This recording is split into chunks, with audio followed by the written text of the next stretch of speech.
everybody. Welcome back to day 2, Breakfast with Bob from beautiful Oceanside. My name is Bob Babbitt, brought to you by HOKA, Master Spas, deboer, wetsuits, Quintana Roo, and of course, our Challenged Athletes Foundation. Our next guest from Germany, Max Sperl, joins us. Max, it's a treat to get to meet you. Yeah, thank you to finally be here.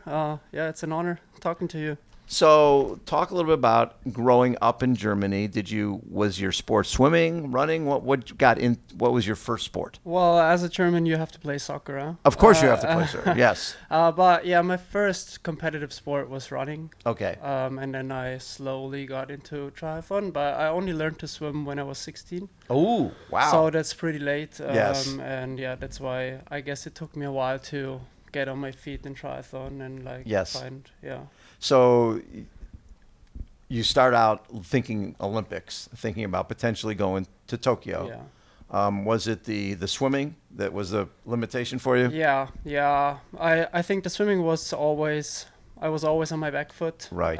But I think in the last couple of years I really turned it around, and I think now it's even one of my really? strengths. Yeah. Because that is so hard for people to learn swimming later. Yeah. It's a lot of hard work. And yes. I think there's some kind of talent you have to have for feeling the water. And right. Stuff like that. But yeah, I feel like I've grown into an okay swimmer. Yeah. Yes. Yeah. Because you see so many athletes who just they try, like Lionel Sanders. You try and try, or there's so many others. They just don't. They don't get there, right? Yeah. It's difficult. So when did you start feeling like, okay, hey, I'm coming out of the water with these faster guys? Yeah, well, I think the first year where I really saw some potential was like 2018, 2019. Okay. Where I raced like German Bundesliga. Yes. And I was like up there, and yeah, that's when I realized like I think I can do some good. Right. But, yeah. And how close did you get to making the Olympic team? Well, I was still far off. Okay. Yeah, I was always like top 5, top 10 in the country. Mm-hmm. But I raced a couple World Cups and stuff. But yeah, I was like being realistic. It was right. It was hard to make. Yeah. And you probably realized at some point that the longer distance would be better for you. Because 2021 you did Challenge Peguera Mallorca, and then you were 10th at 70.3 Nice, and then 2022 third at 70.3 Bahrain, which always has a pretty good field. Yeah. 2022 was the first one I really prepared for, mm-hmm. And I slowly got my mind to, because I was holding off long course for a long time, because I thought, wow, I just love short course. Right. And but yeah, then I was like, I'll try Bahrain, and I prepared for it, and it went really good. Perfectly. Yeah. So then last year was, or 2023. Yes, I did like half. Win. Yeah. Challenge San Remo, you get your win. Yeah. That was the point where I was like, okay, I qualified for 70.3 Worlds, and then I got that win, and I was like, okay, 2024 will be all long course from now. Yeah, and then so your first race long course for 2024 was here. Yeah. And you got 5th. Yeah. Which is a great way to start the season. Yeah. I was after a race I was actually really disappointed, because Jelle caught me like with a K to go. Oh! And I was for a couple months I was like, I should have done better here. But now looking back on the season, it was actually, I think, probably one of the best races of the year. Yeah, well, and at that point, Jelle went on to have a pretty damn good season. Yeah. Winning 70.3 Worlds, yeah. And you had a couple, I think, 3 DNFs, just not feeling well leading into all those races. Yeah, well, in the winter there, I changed coaches. Okay. I've been coached by Ben Russell now since the winter of 2024. Yes. And I think we tried a couple too many things and tried to figure out what works and what doesn't. And, right. I think that's why I had an on and off season last year. Right. Yeah. Well, but it's like you don't know until you do try. Yeah. You have to experiment a little bit, and sometimes it's positioning on the bike, sometimes it's nutrition. There's so many it's a puzzle. Yeah. There's a lot of different stuff that goes on. What do you look at? You look at your win as your best race, or is there another race that you look at that you know what, this race told me that I could be one of the best? Yeah, I think last year in Ibiza.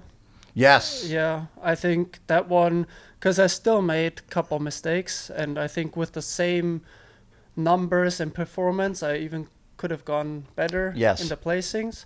And yeah, that really showed me like if I get it right on the day, Yes. I can be up there. Well, and when you talk about a T100 and Ibiza and getting 8th place, those fields are like a world championship field. Yes, yeah. Because it's what, just 20 or so folks racing, Yeah. and nobody's there Yeah. who can't win. Yeah, yeah. Pretty much all the guys there on their day they can win the race. They can win the race. Yeah. Yes. So last year you DNF'd at T100 Las Vegas, and I think you learned from that if I'm not feeling well, I'm not going to the start line. Yeah. Last year I was sick in the race week as well. Yes.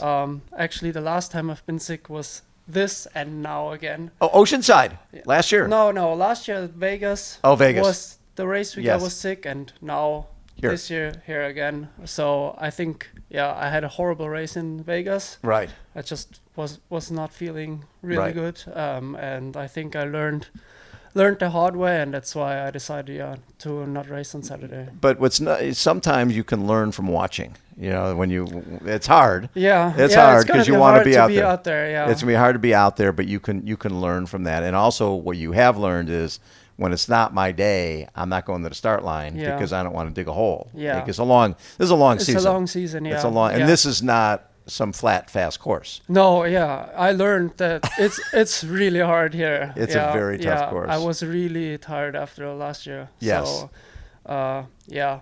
And with the starting field now, it's like you can't be 95%. No. You have to be on it because I want to be better than last year. Right. So I want to be better than 5th. Right. And for that, I have to be your body's 100%. not there. And if I get 10th or 15th and just have a bad race, then I won't be I don't get anything out of that. Right. What's the rest of your season? What are you thinking? I have a big project coming up. I'll do Roth in July. Oh, we'll be there. Yeah. We'll be there in Roth. We love Roth. And being a German, you got to do Challenge Roth. Yeah. I thought about it for a long time when I will do my first long distance. Will that be your first long distance? Yeah. That's exciting, Max. And I think as a German, to do it in Roth, there's not a better place. Not a better. Now, is that far from where you live? No. It's actually an hour from where I grew up. Oh, my God. Yes. So you will have every relative and friend you've ever known will be on that course. They'll be on Solar Hill cheering for you. There will be, That will be fun. Now, does the family come out to other races? Or they try. Yeah. They try in Europe. Well, they don't come to the US, but for most races in Europe, they come. They come and check it out. That's wonderful. But what's nice about it, rather than digging yourself a hole by racing here, you can let yourself get healthy and then build up to Roth. Yeah, well, it's always a bummer. I was really fit and I came here, felt really good. But I think sometimes you have to take a step back and be smart. And it's hard to do when you're a young guy. How old are you now? I'm 30. You're 30. I'm not that young anymore. But well, young 30 is young in the sport. Yeah. Yes. Yeah. When you look back at your world tri career, what was your best race there? Can't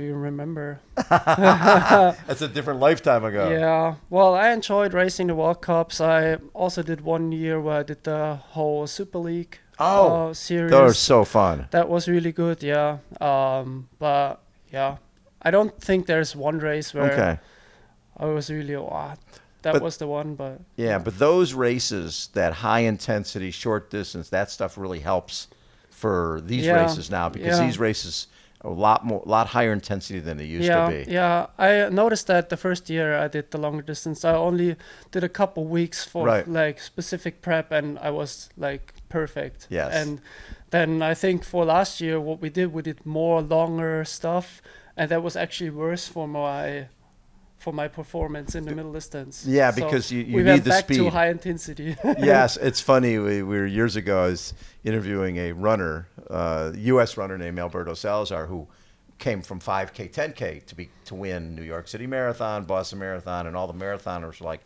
you can't be a 5K, 10K guy and come win your first marathon. Yeah. But He did, because you've that high intensity transfers, because everybody's doing the same. They're all running 20 milers. They're all doing that stuff. But he said when he started thinking of himself as a marathoner and replacing short distance high intensity with longer distance, that's when he went backwards. Yeah. Right? You can't ever give up your speed. Yeah, I totally understand. Like I of course the specific preparation is for this races, but most of the winter I did high intensity stuff. Right. Yeah, which is important. Yeah, and we didn't do that the year before, so I think that's why I had some bad races, because I just didn't have the speed. You didn't have the speed. And now when you come to the start line at these things, it's going to go, it's full gas, everybody's full gas. Yeah. I love that. Max, a pleasure to get to meet you and spend time with you, and we look forward to catching up. You'll be healthier in Roth and be ready to have a great one in front of the family. People always race well in front of their families. Yeah, I really look forward to it. That's why I decided to not risk it here, because my main focus is Roth this year. Exactly. Have you have you gone out and watched Roth in the past? Yeah, actually, it's funny because I went there the first time last year. Last year? Yeah, and I was like over the moon. Yeah, and that's why I decided. Did you go out on Solar Hill and you saw it all? Yeah.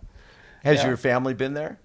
Yeah, they've been with me last year. And they came last year to watch. Yeah. Now, did you go there specifically because you were thinking this year you might race? No, I actually went there because it's one of the biggest expos. Yes. And I had some sponsor stuff to do there, and that's why I went there, and then I stayed to watch the race, and I also had my manager racing there, and fun. That's how I got into it. Nice. We were set up in the HOKA booth.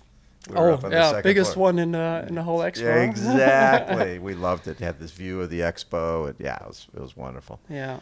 Max, feel better. Thank you. And we will see you in Roth. Yes. Yeah, you will. I love it. Yeah. What schedule between now and then?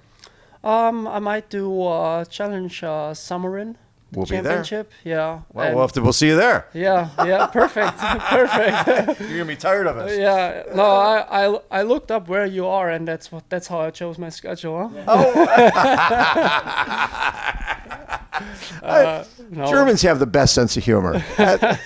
No, but I'll do Summerin, and then I do Roth. I love it. Yeah. Max Sperl has been our guest. He will be with us in Samarin and again at Challenge Roth. I love it.